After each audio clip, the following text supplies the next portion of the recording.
불교 장례식도 제가 잘 모르고 그리고 불자가 아닌 제가 어떻게 잘할 수 있을까요? 불구토 상조는 장례 포교사입니다. 스님께서 집전하시는 시다림으로 고인을 축원하며 정성으로 모시겠습니다. 복잡하고 불편하던데 불국토 상조는 어떤가요? 가입 양도 절차를 전화 한 통화로 도와드리겠습니다. 가입 문의 1577-7675. 저는 30대 초반에 군에서는 계급이 소령일 당시에 인도 파키스탄 분쟁적인 캐시미르에 유엔 요원으로 가서 한 1년 반 있었습니다. 그때 아마 불교적인 신심이 아주 깊었었습니다. 거기 캐시미르 지역은 인도하고 파키스탄이 지금도 분쟁을 하고 있습니다. 지금도 하죠. 예, 제가 갔던 해가 94년, 95년, 96년 이때였습니다. 그 당시만 해도 긴장이 많이 고조됐거든요. 그러니까 하루에 한 20-30명의 사상자가 매일 났었습니다. 삶과 죽음에 늘 경계선에 이렇게 서 있었죠. 그리고 저 스스로도 위험을 많이 느꼈습니다. 그런데 들어가면 총소리도 나고 또가 제가 묵고 있는 막사 가까이에 포탄이 떨어진 적도 있고요. 그러니까 항상 삶과 죽음의 경계선에서 죽음에 대한 두려움이 많지 않습니까? 그럼 어떡합니까? 부처님을 많이 찾게 되더라고요. 그래서 점점 그 불심이 깊어지지 않았나 생각이 듭니다. 안녕하세요. BTN 신의 이야기 가피의 목종입니다. 안녕하세요. 선은유입니다. 여러분, 선물 좋아하시죠? 감사의 마음, 사랑의 마음을 전하는데 선물만큼 좋은 게 없죠. 그렇다면은 부모님이 자녀들에게 해줄 수 있는 최고의 선물은 무엇일까요? 그거야 뭐 저야 당연히 네. 부처님에 대한 신심 아닐까요? 정답인데요. 제가 생각하는 답은 아닙니다. 북유럽의 스웨덴 부모님들은요, 18살 되기 전엔 부모가 자녀에게 줄 수 있는 최고의 선물로 이것을 꼽았다고 합니다. 바로 시간입니다. 시간을 선물한다고요? 네, 아이들과 시간을 같이 보내는 거죠. 아이들을 위해 온전히 부모의 시간을 저축하고 그 시간을 기꺼이 자녀에게 선물합니다. 아이가 부모에게 얼마나 소중한 존재인지 아주 충분히 옆에 머물러 시간을 통해 증명하는 거죠. 와, 근사합니다. 물질은 아이들에게 줘버리면 그만이지만 네. 함께하는 시간은 아이뿐 아니라 부모 자신도 행복해지니 모두가 행복한 최고의 선물이 많네요. 네, 앞으로 다시 오지 않을 지금의 이 시간, 가피 시청자 여러분들에게 자신의 가장 소중한 시간을 선물할 오늘의 주인공은 과연 누구일까요? 2019년에 올해의 불자 대상 수상자 중 한 분입니다. 한미연합군 사령부 부사령관으로 지낸 김병주 장군님을 먼저 화면으로 만나보시죠. 2019 불자 대상의 주인공. 1984년 임관 이후 한미연합군 사령부 부사령관, 대한민국 육군대장 등 군의 주요 지휘관 및 참모 직책을 수행하며 모범적인 신행과 포교 활동에 앞장서온 김병주 장군. 39년 3개월간 군 생활, 하루 24시간 늘 기도하는 마음으로 살아온 그에게 감사는 일상이었고 수행은 습관이었다. 30대 시절 휴가 때마다 진리를 찾아 떠난 여행. 직접 따라가본 부처님의 발자취. 그 길에서 얻은 소중한 깨달음까지. 부처님이 주신 백만대군의 리더십을 무기로 무소의 뿔처럼 살아온 김병주 장군의 가피 이야기가 지금 시작됩니다.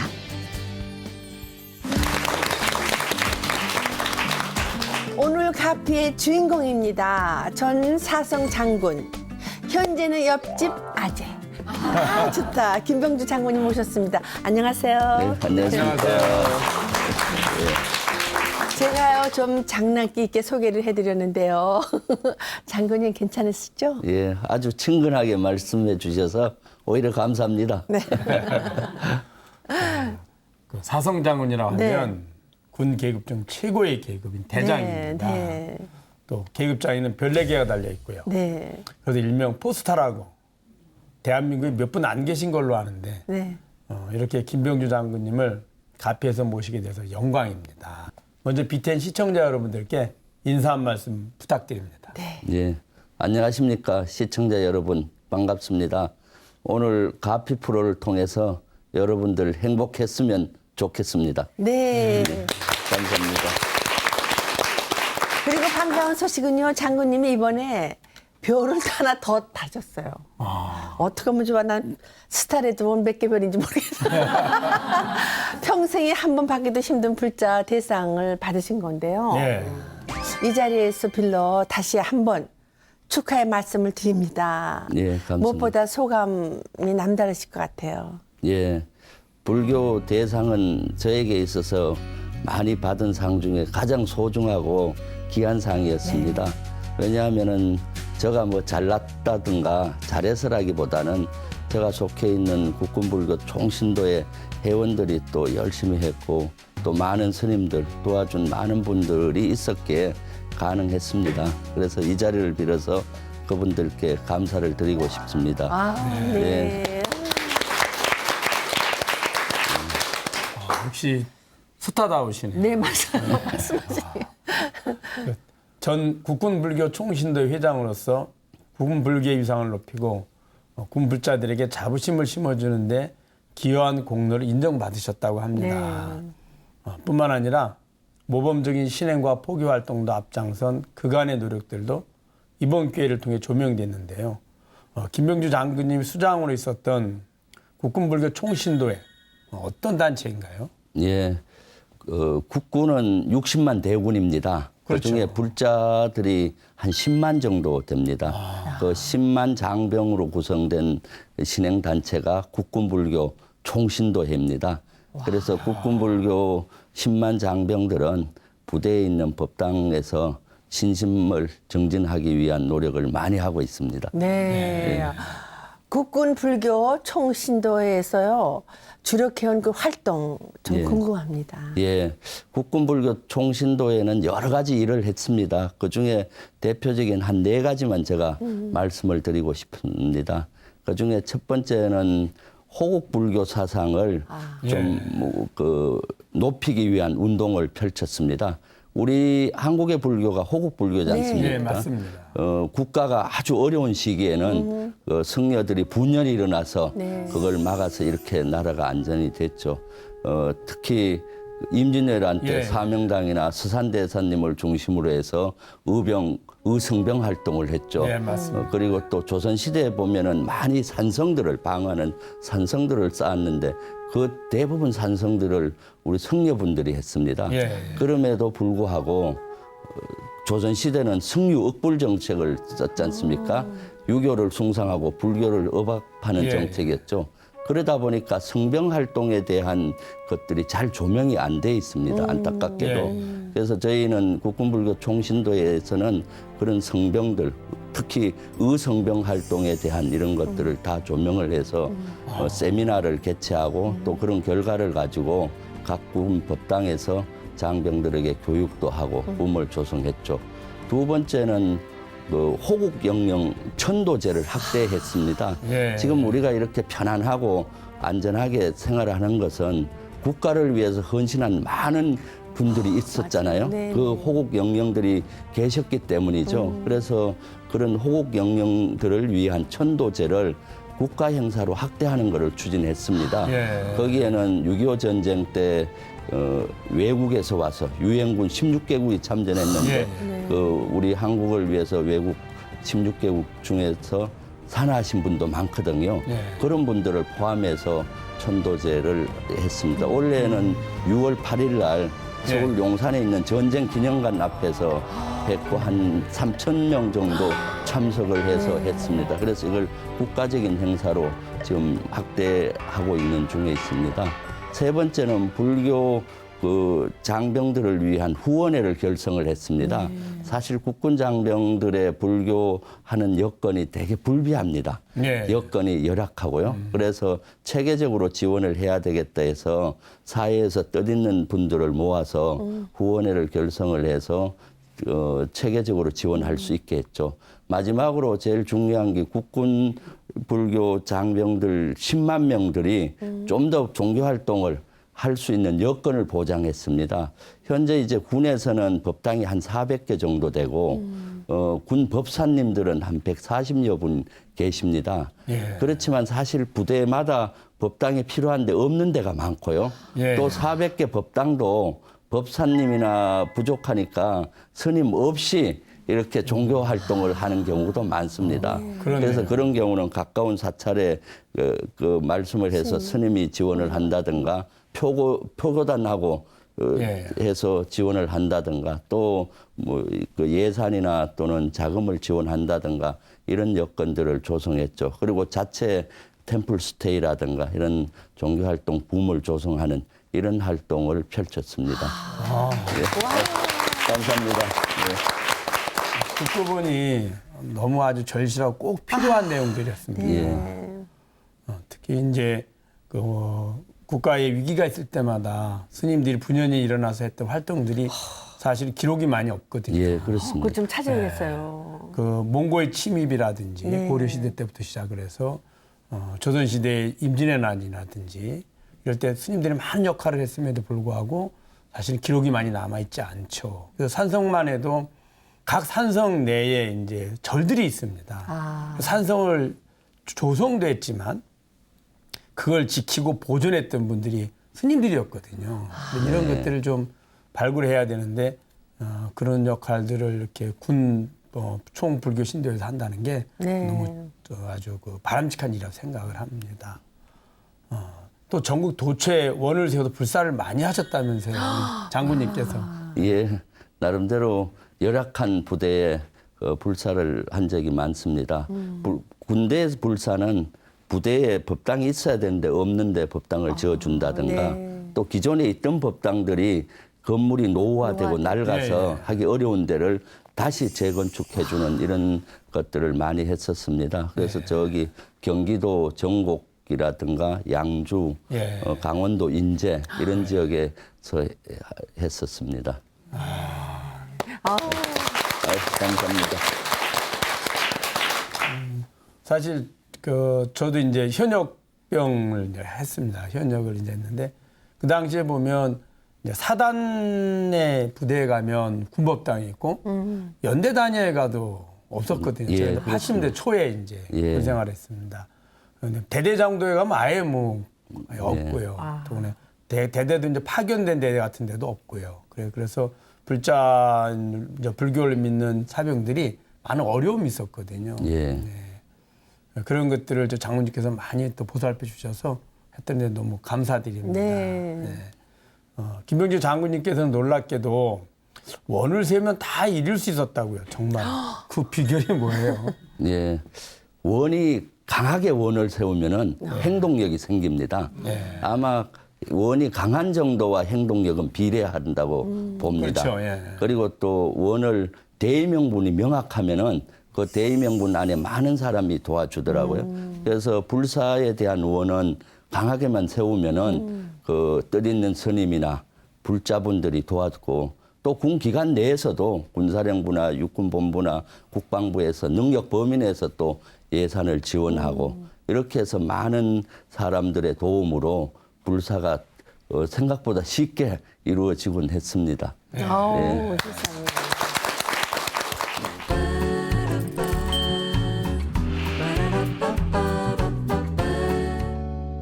진짜 김병주 장군님이 엄청 높은 자리에 계셨던 것은 뭐 알겠는데요. 한미연합군 사령부 부사령관 어떤 자리인지 저는 잘 모르거든요. 육군 대장 출신이셨는데요. 그럼 부하들의 수가 얼마나 되는 겁니까?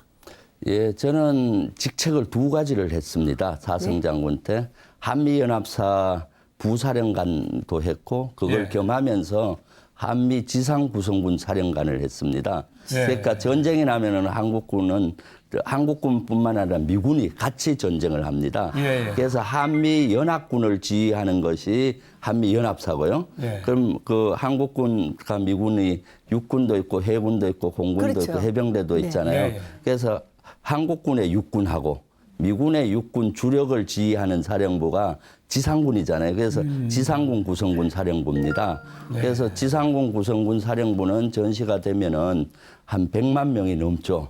그리고 한미 연합사는 육군, 해군, 공군, 해병대를 다 지휘하니까 훨씬 넘는다고 볼 수가 있습니다. 와. 어마어마하네요. 예. 진짜 어마어마하네요. 그죠? 와. 100만 대군을 지휘하는 자리라니 참 놀라운데요. 예. 그만큼 중책에 어깨가 무거우셨겠습니다. 예, 그렇습니다. 아주 책임이 막중합니다. 사실 한미연합사 부사령관 직책도 그렇고 지상구성군 사령관 직책도 평시에는 전쟁이 한반도에 일어나지 않도록 억제를 해야 됩니다. 예. 그럼 아주 강한 연합태세를 유지해야 되잖아요. 예. 그리고 또 한미동맹을 관리해야 되고 전시가 되면은 전쟁을 이겨야 되지 않습니까? 예. 그러니까 사실 그 한미연합사나 지상구성군 사령부는 전쟁을 지휘하는 최고 사령부입니다. 그러니까 그 사실은 전쟁이 일어난다면은 저의 결심 여하에 따라서 전쟁의 승패가 결정 날 수도 있죠. 그러니까 그 책임의 무거움이란 거는 이루 말할 수가 없고 중압감을 늘 느꼈습니다. 아우, 정말 나름의 말 못할 고충도 많으셨을 것 같아요. 가장 힘든 점은 무엇이었습니까? 예, 뭐 여러 가지 뭐 애로사항은 있었지만은 가장 저 개인적으로 사실 어려웠던 거는 잠이 부족한 거였습니다. 왜 그런가 하면은 사실은 군대에서 연구해야 될 분야가 너무나 많습니다. 군은 국가 국민을 위기로부터 지켜내야 되지 않습니까? 위기는 땅에서도 위협이 있고 예. 공중에서도 있고 그렇죠. 해상에서도 있잖아요. 그리고 또 요새는 사이버 공간에도 있고 저 멀리 우주 공간에서도 시작이 됩니다. 예를 들면 공중에서는 위협되는 게 드론도 있고 예. 무인기도 있고 헬리콥터도 있고 전투기도 있고 이런 게 예. 있잖아요. 그럼 북한의 그러한 것들의 능력과 무기체의 장단점도 알아야 되고 우리 한국군을 또 잘 운영하려면 한국군의 그 장단점도 알아야 되고 무기의 능력과 제한사항, 미군의 무기의 제한사항도 알아야죠. 또 주변국의 그런 것도 예. 알아야 됩니다. 그러니까 그런 것들을 운용해야 되는 공부해야 될 게 많죠. 그리고 또 평소 부대 운영할 때도 많은 병력을 먹고 자고 입고 이런 걸 다 최상의 상태로 유지해야죠.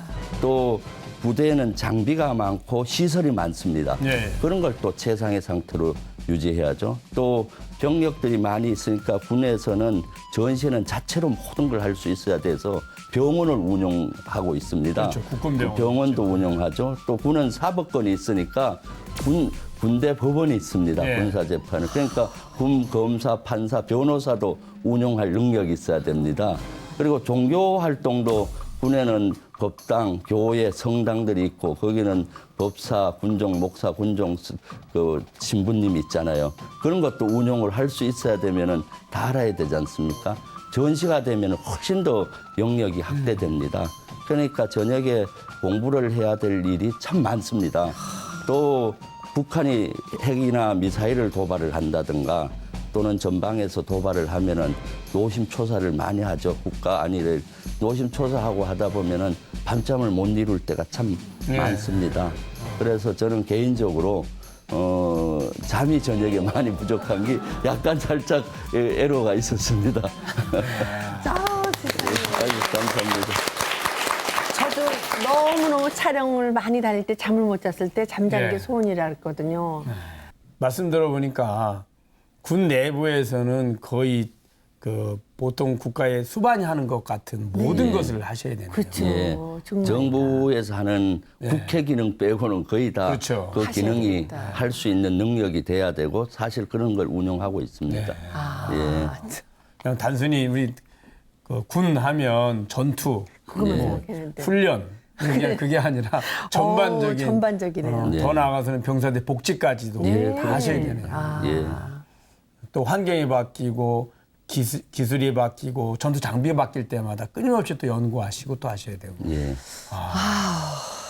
한미연합군 사령부 부사령관이면 자리가 자리다 보니 주한미군과의 관계가 아주 무척 중요할 것 같아요. 예. 그 한미 관계는 대단히 중요합니다. 지금 그렇죠. 한미 동맹이 사실 대단히 공고히 하고 있고요. 한미 연합사 부사령관 직책은 한미 동맹의 중심점에 서 있습니다. 예. 그리고 군사 외교의 주축이 되면서도 한미 간의 가교 역할을 하는 그런 자리입니다. 그리고 또 현재 주한미군이 여기 있지 않습니까? 예. 주한미군들을 한국의 홍보대사로 만드는 걸 하고 있습니다. 예. 주한미군들이 한국을 잘 이해해야 당장은 전투력이 올라갑니다. 연합작전을 하니까 예. 한국군하고. 그리고 또 한국의 근무를 마치고 미국에 갔을 때는 한국에 대한 우호적인 우호적인 사람들로 되죠. 그래서 저는 조금 전에 말씀드렸듯이 어떻게 전쟁을 수행해야 되느냐 이런 근무도 중요했지만은 한미 동맹을 관리해서 공고히 하는 이런 데도 역점을 두고 했습니다. 아우, 네. 아유, 감사합니다. 아우, 진짜 대단하시네요. 근데 이렇게 말씀 안 하시면 저도 몰랐잖아요. 저도 오늘 처음 여러분들 알았습니다. 아셨죠? 대단한 거. 별이 중요한 게 아니라 직책이 정말 중요한 것 같아요. 네. 따님한테 전해 들은 얘기로는요. 장군님은 가족들한테 부대 갔다 올게라는 말을 단 한 번도 하신 적이 없다면서요? 예.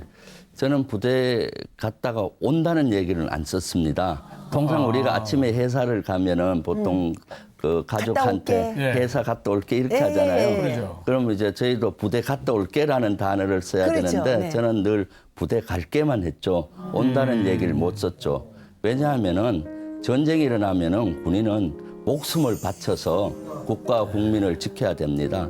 갑자기 위기가 왔을 때는 목숨 바쳐서 업무를 해야 되기 때문에 집에 못 돌아갈 수도 있죠. 항상 그런 것들은 저의 마음 상태였고 저의 근무 태도이기도 하면서 저의 어떤 다짐이기도 합니다. 그래서 제가 군복을 입고 있는 동안은 항상 온다는 얘기는 안 쓰고 항상 부대 간다는 얘기만 썼었습니다. 예. 가슴이 뭉클합니다. 뭉클하네, 정말요. 네. 그 지난 4월이었죠.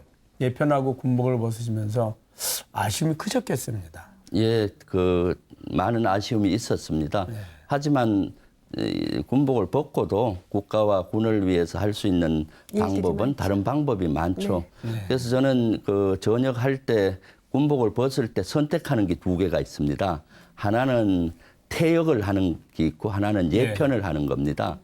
예편은 전역하고 그 예비군으로 편입되는 겁니다. 예비군으로 편입된다는 거는 전쟁이 나면 군복 입고 나가 참전하는 거고 예. 퇴역은 신성한 국방의 의무를 오래 했으니까 이제 완전히 그 국방의 의무를 끝내고 민간인으로 완전히 돌아가는 겁니다. 네. 전쟁이 나도 이제 참전을 안 하죠. 그 두 개 중에 이제 그 선택을 할 수 있습니다. 그런데 저는 예편을 선택했습니다. 그래서 전쟁이 나면 언제든지 군복을 입고 전쟁터에 나가겠다는 그런 그 의지고 또 그런 태도입니다. 그래서 지금 저는 뭐 지금 당장이라도 지금 그 민간이 돼 있지만은 국가가 부르면은 언제든지 그 군복을 입고 나갈 자세가 되어 있습니다. 정말. 감사합니다. 우리를 사랑해 주시는 장군님이시네요. 그죠? 저런 분이 안 계시면 우리는 편안하게 살 수가 없잖아요. 그렇죠. 근데 정말 아주 뼛속까지 장군이신가 보다. 무려 39년 3개월. 와. 이분 군복. 장군님에게는 어떤 의미인가요? 예, 군복은 저에게 특별한 의미가 있습니다. 아주 신성한 의미를 저는 늘 군복에 부여했습니다. 그래서 지금도 군복은 잘 걸어놓고 있습니다. 왜냐하면은 우리 헌법 5조 2항에 보면은 국군은 신성한 임무를 사명으로 한다라고 되어 있습니다. 국군이 하는 일은 대단히 신성하다라고 봐 있습니다. 왜 그런가 하면은 사실 우리에게 가장 귀중한 게 자기의 목숨 아니겠습니까? 그렇죠. 근데 국가가 위기시는 자기의 목숨을 바쳐서 국가에 헌신하는 것이죠. 하나밖에 없는 목숨을 국가를 위해서 내놓겠다는 그런 거기 때문에 대단히 신성한 거지 않습니까? 그래서 그런 신성한 의미가 사실은 군복에 녹아 들어 있다라고 생각합니다. 그래서 군복은 사실은 밖에 보면은 군복 입고 다니는 군인들 많지 않습니까? 네. 예. 군복은 전투할 때는 전투복이 되고 작업할 땐 또 작업복도 되고 또 외출할 땐 외출복도 되지만은 사실은 전쟁이 나서 전사할 때 입는 수의도 됩니다. 사실 저는 늘 그걸 수의라는 걸 생각을 하고 있습니다. 그래서 제가 결혼하고 저 아내한테 이거는 수의기도 하다라는 이런 설명을 했죠. 그랬더니 항상 그 세탁을 가급적이면은 전투복은 손빨래로 많이 해주려고 노력을 하더라고요. 고맙게도. 예. 그래서 저는 군복에 대해서는 아주 각별히 그 의미를 부여하고 있습니다. 그래서 아침에 출근할 때 늘 군복을 입을 때는 자랑스럽기도 하고 또 소명감을 느끼기도 하고 책임의 무게도 늘 느꼈습니다. 와. 그 스님들이 입는 가사장삼처럼 똑같네. 예. 그와 같은 느낌이네요. 예. 네, 말씀하신 내용들이 스님들도 그런 의미를 부여하거든요. 항상 그렇군요. 예. 신성시하죠, 이렇게. 예. 네, 그래서 저희들이 가사를 입을 때도 정대라 그래서 이렇게 머리에 이렇게 한번 대주고 입는 네, 그런 의미를 담으신 것 같습니다. 진짜네요. 김병주 장군님 어떤 분이었나 하면 몇 가지 일화를 들어 소개해 드릴게요. 우선 부하들에게 긍정적인 힘을 주고 싶어서 당신이 최고야 라는 의미의 엄지척을 즐겨 쓰신다고 해요. 또 항상 간부 교육을 직접 하셨다고 해요. 인문학, 리더십, 손자병법 등의 주제의 다양한 강의로 간부들의 능력을 향상시키는데 애를 쓰셨다고 합니다. 부대 지휘 시에는 불필요한 야근을 못하게 하고 부하들을 함부로 대하는 간부들, 병사들에게 다 맡겨놓고 일 안 하는 간부들 가려내서 아주 엄히 책임을 묻는 경우가 많았다고 전해집니다. 병사들에게는 관대하다는 병입니다. 준장 시절 사령부 참모부 병사들을 위해서 자신의 공간을 개방해 부서별로 공간 시설을 이용해 회식을 할 수 있도록 배려해 주셨다고요. 장군님 제가 조사한 내용이 맞나요? 아유, 스님 조사를 아주 잘 하셨네요. 대다수로 맞는 내용입니다. 그중에 일부는 뭐 다른 내용도 있는데 네. 단단히 질책했다는 내용은 네. 조금 다른 것 같습니다. 네. 저는 주로 질문을 많이 했습니다. 네. 왜냐하면 사람들이 행동을 변화하려면 질문을 하면 스스로 느끼잖아요. 그렇죠. 그래서 질문 리더십을 많이 했었는데 아마 부하들 중에 질문을 받고 답변을 잘했던 사람은 그런 느낌을 안 받았을 텐데 질문을 받고 답변을 못했던 그 부하들은 아마 그게 질책으로 그랬나 느껴지지 않았나 하는 생각이 그랬을 것 네, 듭니다. 그래. 그 예, 예. 받은 쪽에서 장군님은요 독실한 불교 신자지만 성경에도 조예가 깊다고 하십니다. 한 번은 장군님이 크리스마스 기념 행사에 참석해서 성경 관련된 퀴즈를 내는데요. 군중 목사로조차도 맞추지 못할 정도였다고 합니다. 후문이 어떻게 된 겁니까, 그게? 예, 그 저는 사실 부대 안에 법당도 있고 그렇죠. 교회도 있고 성당도 그렇죠. 다 있죠. 그리고 아셔야죠, 부하들 중에는 부대원 중에는 종교가 여러 개지 그럼요. 않습니까? 예. 그래서 저는 그 불교 행사를 주로 가지만은 그래도 교회나 가야죠. 성당의 주요 행사가 있으면 꼭 그럼요. 동참을 하고 예. 우리 장병들을 격려해 줍니다. 그래서 크리스마스 이브 때 같으면은 교회 가서 또는 성당에 가서 이렇게 격려도 하고 또는 좋은 그 퀴즈를 내서 맞추는 예. 장병들한테는 상품도 주고 네. 하죠. 그래서 그런 거 퀴즈 할 때는 좀 본질적인 질문을 좀 많이 했고 또 그 성경에 대한 질문도 가끔 했습니다. 네. 그럼 성경의 내용에 나오는 질문도 하기도 하고 그리고 저는 그것뿐만 아니라 군종 장교들을 대상으로 세미나나 워크숍 할 때 가서 특강도 하고 교육을 많이 했습니다. 예. 군종 장교라고 하면은 군종 법사님도 계시고 목사님, 그럼요. 군종 신부님도 그렇죠. 계시죠. 그렇죠. 근데 연대급에 연대면 한 2,000명 가까이 됩니다. 예. 그게 통상 군종 장교가 한 분 계십니다. 예. 그러니까 이분은 예를 들어 군종 목사님이라면은 교회도 간장하지만 나머지 종교 시설도 간장하고 모든 부하들을 또 종교를 간장해야 되는 거거든. 그럼 타 종교를 알아야 되지 않습니까? 그럼 그렇죠. 그런 세미나 가면 제가 늘 첫 번째 질문이 그 기독교의 사랑과 불교의 자비와 유교의 인의 차이가 뭐냐? 내용은 비슷한 것 같은데 본질적인 차이는 뭐냐? 이런 질문을 한 적이 많습니다. 네. 그래서 아마 그런 내용을 나왔던 것 같습니다. 네, 진짜 참 글자다. 이 군종 법사님, 네, 목사님, 네. 신부님이 장군님 질문하시면 식은땀이 흘렀겠어요. 그랬겠어요. 원래 보진의 종교의 경전에서는 잘 알지만 예. 타 종교의 경전은 잘 배우지 않잖아요. 예, 특별히 그렇죠. 노력하지 않으면. 예. 그래서 아마 대답하기가 쉽지 않았을 쉽지 것 않았을 같습니다. 것 같아요. 네. 그렇다면 불교와의 첫 인연은 어떻게 맺으신 건가요? 예, 저희 집안 자체가 불교 문화권에 있었던 것 같습니다. 네. 아주 독실한 불교는 아니었지만은 4월 초 8일 날 어머니가 절에 갈 때는 항상 저를 데리고 갔었죠. 그리고 할아버지께서 저녁 식사를 하고 난 다음에 뭔가 애우셨거든요. 그 당시는 그게 뭔지 몰랐는데 요새 보니까 그게 천수격이더라고요. 그런 이제 문화권 속에서 조금 몸에 배어 있지 않나 하는 생각을 합니다. 예. 근데 그러다가 이제 신심이 깊어지게 되는 계기가 생기잖아요. 예, 그렇죠. 어떤 사연이 있으신지요? 저는 30대 초반에 군에서는 계급이 소령일 당시에 예. 인도 파키스탄 분쟁적인 캐시미르에 예. 유엔 요원으로 가서 한 1년 반 있었습니다. 아. 그때 아마 불교적인 신심이 아주 깊었었습니다. 거기 캐시미르 지역은 인도하고 파키스탄이 지금도 분쟁을 하고 있습니다. 지금도 하죠. 예, 제가 갔던 해가 94년, 95년, 96년 이때였습니다. 그 당시만 해도 긴장이 많이 고조됐거든요. 예. 그러니까 하루에 한 20-30명의 사상자가 매일 났었습니다. 삶과 죽음에 늘 경계선에 이렇게 서 있었죠. 그리고 저 스스로도 위험을 많이 느꼈습니다. 그런데 들어가면 총소리도 나고 또가 제가 묵고 있는 막사 가까이에 포탄이 떨어진 적도 있고요. 그러니까 항상 삶과 죽음의 경계선에서 죽음에 대한 두려움이 많지 않습니까? 그럼 예. 어떡합니까? 부처님을 많이 찾게 되더라고요.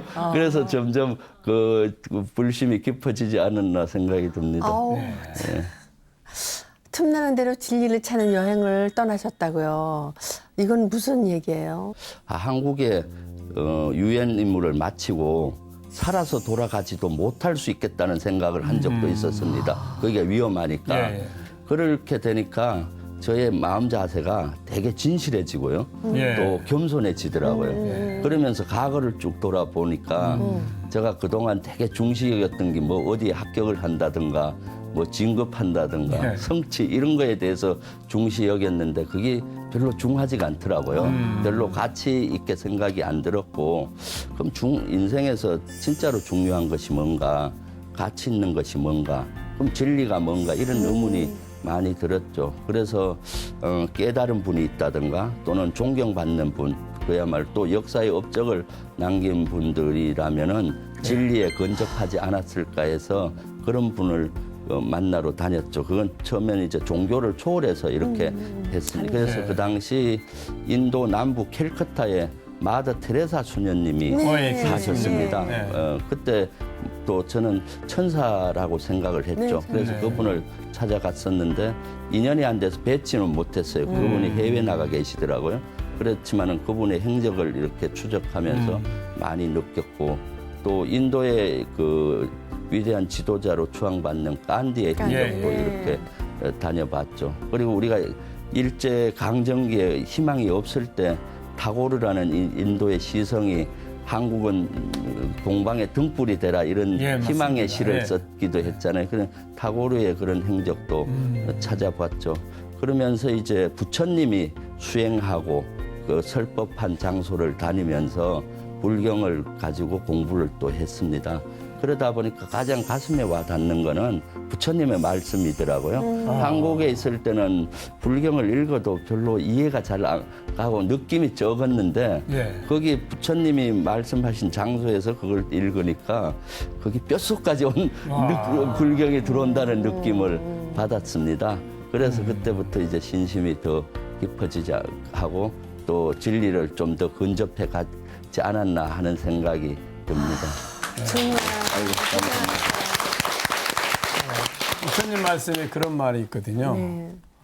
이 삶의 가치를 알고자 하면 죽음을 공부해라. 그런 말이 있습니다. 그래서 우리가 수행할 때는 항상 이제 죽음을 염두에 두죠.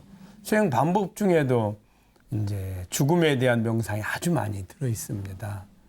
그런 장소나 조건에 직접 계셨으면 아마 훨씬 이제 그 계신 그것만으로도 진리에 이렇게 가고자 하는 아마 그거는 꼭 어떤 사람이라서가 아니라 누구나가 아마 그렇게 되지 않을까 싶은 생각이 듭니다.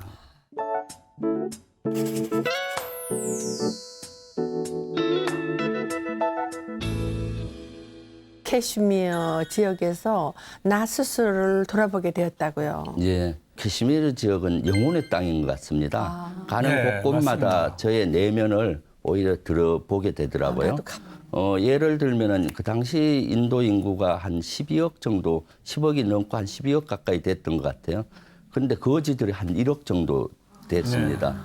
식당을 들어가면은 식당 입구에 한 20명에서 30명의 거지들이 밖에 앉아 있습니다. 근데 그때 인도는 물가가 되게 한국보다 쌌습니다. 예. 그래서 거지들이 하루 한 끼 식사는 1루피 내지 2루피, 1루피가 30원이었거든요.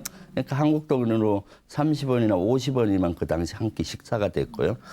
고급 레스토랑을 가도 한국 돈으로 그 당시 3,000원에서 5,000원 정도밖에 안 될 정도로 물가가 쌌죠. 그래서 제가 처음에는 인도 음식 같은 경우를 체험하기 위해서 고급 레스토랑에 가서 음식을 먹었고 할 때 되게 맛있더라고요. 근데 세월이 조금 지나면서 한 3개월, 6개월 지나면서 음식점에서 고급 레스토랑에서 음식을 먹는 게 그렇게 불편할 수가 없었습니다. 그리고 좀 양심의 가책이 느껴지더라고요. 이 한 끼를 안 먹으면 밖에 거지 20명, 30명이 두 끼를 잘 먹을 텐데 그거 너무 불편하더라고요. 그래서 제가 이게 여기 있으면서 진짜로 배고픈 사람한테 밥을 많이 사줘 봐야 되겠다 하고 동전을 주기 시작을 했죠. 나중에는 동전이 호주머니에 불편하잖아요. 그래서 호주머니 동전 꾸러미를 여기 허리에 차고 매일 이렇게 했습니다. 그러다 보니까 제가 저 스스로 내면을 들여다봤을 때 측은지심이 있었는데 딱딱한 일은 껍질로 있었구나. 근데 이게 인도에서 생활을 하다 보니까 딱딱한 껍질이 벗겨지는 느낌이 들었습니다. 그러니까 거지의 배고픔이 좀 느낌이 오더라고요. 그리고 또 분쟁 지역에서 고통받는 사람들의 고통도 좀 오게 됐고요. 그래서 거기에서 평화가 어떤지도 눈을 뜨게 됐습니다. 네.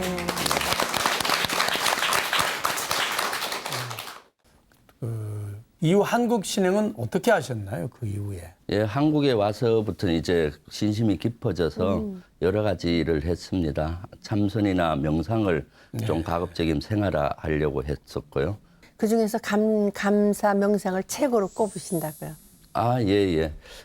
저는 감사 명상을 많이 했습니다. 출근할 때 감사 환경에 대해서도 감사하고 제가 주변 사람들에게도 감사하다는 이런 명상을 쭉 하고 출근을 하면은 만나는 사람마다 되게 반갑습니다. 그렇죠. 그리고 업무도 되게 집중이 생기고요. 그리고 또 사실은 업무를 하다 보면 스트레스가 많지 않습니까? 그 상태에서 바로 퇴근하면은 스트레스가 가족한테 전염이 되잖아요. 그러니까 퇴근할 때도 감사 명상을 하는 거죠. 사실 오늘 업무를 잘 맞춰줘서 감사하고 여러 가지 하고 하면은 그 기분이 좋은 상태에서 또 가족을 이렇게 볼 수가 있으니까 좋죠. 감사 명상 할 때와 하지 않을 때 그 차이 평소에 느끼셨다고요? 예, 그렇습니다. 군에서는 사실 위계 질서가 있고 또 그러다 보니까 상급자의 기분 상태가 하급자에게 전파되는 게 사회보다 더 급격히 빠를 겁니다. 상관이 기분 나쁘면 금방 영향이 가고 그래서 사실은 저는 의도적으로 늘 기분을 좋게 하려고 노력을 했는데 그게 감사 명상의 한 방법이었습니다. 예를 들면은 야간에 순찰을 갈 때가 많잖아요. 새벽 1시나 2시 때나 또는 휴일 날 때도 순찰을 가죠. 전방에 근무할 때는. 그럼 이제 순찰 가기 전에 순찰 가면 부대를 가면 제일 마주치는 사람이 일단 보초입니다. 정문 지킨 초병들이죠. 그럼 이제 감사 명상을 안 하고 이렇게 딱 가면 초병들 야간에 근무 자세가 먼저 보입니다. 이 녀석들이 근무를 잘하는지 안 하는지 지적할 게 먼저 보이더라고요. 그럼 이제 그 지적하고 오면은 어떻게 되겠습니까? 난리 나잖아요. 오히려 순찰은 효과가 없습니다. 그 부대가 긴장되고 그래서 저는 항상 예하부대 정문 도착하기 한 10분 전부터 감사 명상을 해요. 이 새벽에도 이렇게 잠을 자야 될 텐데 이렇게 고생하면서 보초를 서주니까 우리 부대가 편안하고 국가가 편안하니까 너무 고맙구나. 이 휴일날 쉬지 않고 근무해줘서 너무 고맙구나. 이런 감사 명상을 하고 딱 가면 보초를 보면은 놀랍게도 지적할 게 보이는 게 아니라 여름에는 보초가 땀이 많이 흘리잖아요. 예, 예. 그 땀이 보이고 겨울에는 추위에 떨고 있는 손이 보입니다. 사람이 먼저 보이는 것이죠. 예. 그럼 아이고 너 너무 고생한다. 안 춥니? 이렇게 접근을 해서 하고 이제 지적할 게 있으면 지도를 해주는 거죠. 그렇게 되면은 훨씬 더 이게 그 업무도 잘 되고 그래서 저는 느꼈던 게 그 감사 명상을 하게 되면 외형이 보이는 게 아니라 사람이 보이기 시작한 그런 차이가 있고 또 저 스스로도 그렇게 하면 기분이 좋습니다. 예. 근데 지적을 자꾸 하다 보면 감사 명상 안 하고 가서 처음부터 지적을 하잖아요.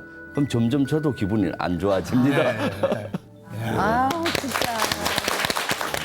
그런데 어떻게 군인을 될 생각을 하셨어요?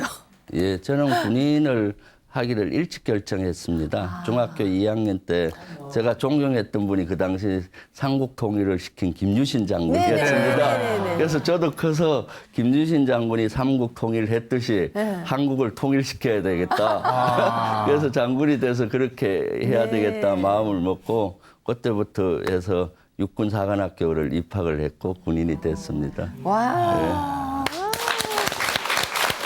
진짜 꿈대로 이루셨네 중학교 때니까. 네. 진짜. 그때 학창 시절에 꿈을 이루셨네요. 네. 그리고 이제는 두 번째 꿈을 위해 매일매일 변신 중이시라고 해요. 예, 예. 제가 이제 2달 전에 이제 전역을 했습니다. 네. 예. 그래서 새로운 삶, 새로운 또 일을 지금 시작을 했습니다. 물론 새로운 거 하는 경우는 두려움이 있습니다. 네네. 그렇지만 그 두려움을 용기로 바꾸어가면서 도전을 하고 있습니다. 그러다 보니까 두려움도 좀 있지만은 늘 마음이 설레고 그렇습니다.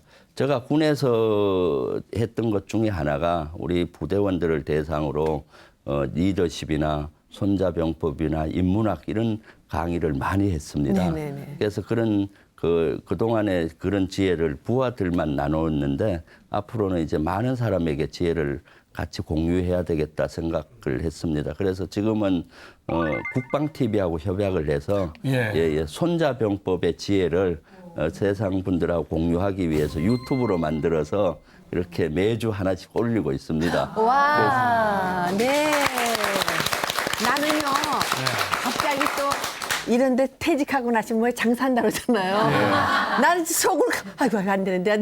근데 너무 좋은 거 하시네요. 예, 그리고- 그거는 뭐 너무 좋죠. 예, 그리고 네. 제가 또 그 남북 통일에 대한 꿈을 어릴 때부터 가졌는데 네. 지금도 변함이 없습니다. 그렇죠. 그래서 앞으로도 저희는 거기 소명이라 생각하고 네. 통일 사업을 할까 합니다. 네. 이번에는 BTN 신행 이야기 가피 공식 질문입니다. 예. 김병주 장군님에게 가피란? 예. 오늘 이렇게 BTN 가피 프로에 나와서 제 얘기를 하는 것 자체가 부처님의 가피 아니겠습니까? 네. 그래서 오늘 같이 부처님의 가피는 매일매일 이루어진다고 저는 봅니다. 네. 그래서 저는 가피를 매일매일로 규정하고 싶습니다. 네. 감사합니다. 그럼 스님은요, 오늘 김병주 장군님과 만나면 어떠셨어요?